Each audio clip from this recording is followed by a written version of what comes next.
வணக்கங்க. வாங்க ரசமலாய் எப்படி செய்கிறதுன்னு பார்க்கலாம்.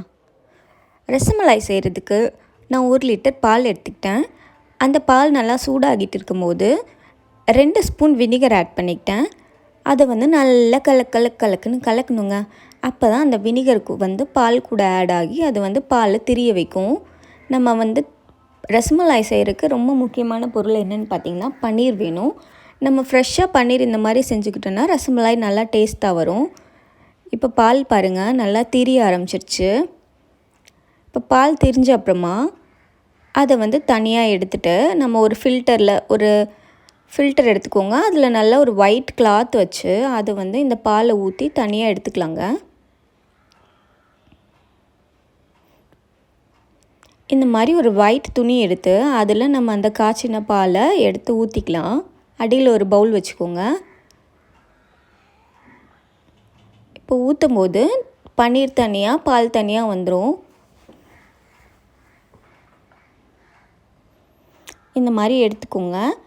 எடுத்துட்டு இதை 2-3 தடவை நல்ல ஒரு ஃப்ரெஷ் வாட்டரில் சில் தண்ணியில் வாஷ் பண்ணி எடுத்துக்கோங்க. ஏன்னா அதில் வினிகர் ஸ்மெல்லெல்லாம் அப்போ தான் போகும். நல்லா வாஷ் பண்ணி எடுத்துக்கிட்டு ஒரு 15 மினிட்ஸ் அந்த தண்ணியெல்லாம் போகிற வரைக்கும் ஏதோ ஒரு இடத்துல ஹேங் பண்ணி வைங்க.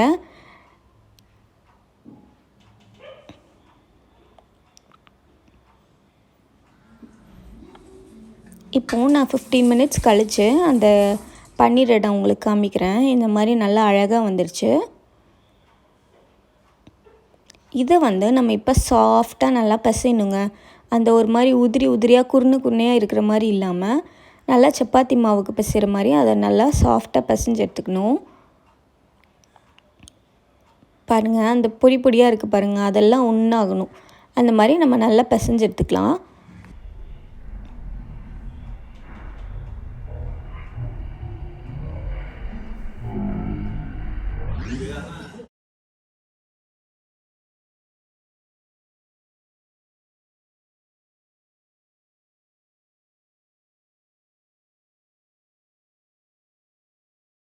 இப்போது இந்த பன்னீரை நம்ம குலோப் ஜாமுனுக்கு மாவு பிசைகிற மாதிரி நல்லா சாஃப்டாக பிசைஞ்சு எடுத்துக்கணுங்க. இப்போ குட்டி பால்ஸாக நம்ம ஷேப் பண்ணி எடுத்துக்கலாம். நீங்கள் என்ன ஷேப் வேணால் போடலாம். உங்களுக்கு எந்த ஷேப் பிடிக்குமோ அந்த ஷேப் போட்டுக்கலாம். இப்போ பாகுக்கு நான் இன்னொரு பவுலில் தண்ணி எடுத்துக்கிறேன். அதில் ஒரு 300 கிராம் சுகர் ஆட் பண்ணிக்கிறேங்க. ஏன்னா நம்ம மலாய் மறுபடியும் பால் ஊற்றி அதுலேயும் சுகர் தான் ஆட் பண்ண போகிறோம்.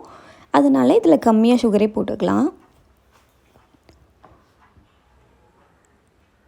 சுகர் ஆட் பண்ணி இது நல்லா பாகு மாதிரிலாம் கொதிக்க வேணாங்க. ஓரளவுக்கு டைல்யூட் ஆகி ஒரு கொஞ்சமாக இருந்தாலே போதும், கரைஞ்சாலே போதும். அந்த மாதிரி ஒரு டைமில் நீங்கள் செஞ்சு வச்சுருக்க ரசமலாய் எல்லாம் போடலாம். இப்போ நான் அதே டைமில் இன்னொரு அடுப்பில் என்ன பண்ணியிருக்கேன்னா இன்னொரு பவுல் வச்சு அதில் ஒரு 1/2 லிட்டர் பால் ஊற்றி நல்லா கொதிக்க வச்சு கொஞ்சமாக குங்குமப்பூ போட்டிருக்கேன்.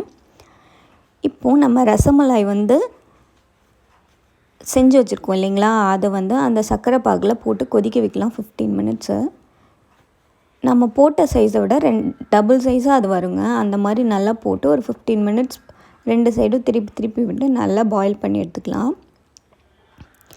அதை இப்போ என்ன பண்ணுறோன்னா ஒரு பச்சை தண்ணி எடுத்து அதில் அந்த வெந்த ரசமலாய் எல்லாம் எடுத்து இதில் போட போகிறோம். அது ரசகுல்லா பேசிக்கலி பார்த்தோன்னா அதை எடுத்து உள்ளே போட்டு எடுத்து தனியாக வச்சுக்கலாங்க. இப்போ அதே டைமில் பால் என்ன ஆச்சுன்னா நல்லா சுண்ட வைக்கணுங்க. நம்ம 1 லிட்டர் பால் ஊற்றினோம்னா அது ஒரு 1/2 லிட்டர் வரைக்கும் வரணும். அந்த அளவுக்கு நல்லா சுண்ட வைக்கணும். சுண்டின அப்புறமா நம்ம அந்த பாலுக்கு எந்த அளவு சுகர் தேவையோ உங்களுக்கு உங்கள் டேஸ்ட்டுக்கு நீங்கள் எவ்வளோ சுகர் ஆட் பண்ணிப்பீங்க அந்த மாதிரி 500 ml பாலுனால் நீங்கள் ஒரு 100 கிராம் சுகர் ஆட் பண்ணிக்கலாம். நான் 100 கிராம்ஸ் ஆட் பண்ணிக்கிட்டேன். இப்போது அது நல்லா பால் கொதிச்சிட்ருக்கு. அந்த டைமில் நம்ம இப்போ பன்னீர் எடுத்து வச்சுருக்கோம் பார்த்தீங்களா, அதை அந்த தண்ணியெல்லாம் புழிஞ்சு இந்த பால் கூட நம்ம ஆட் பண்ண போகிறோங்க.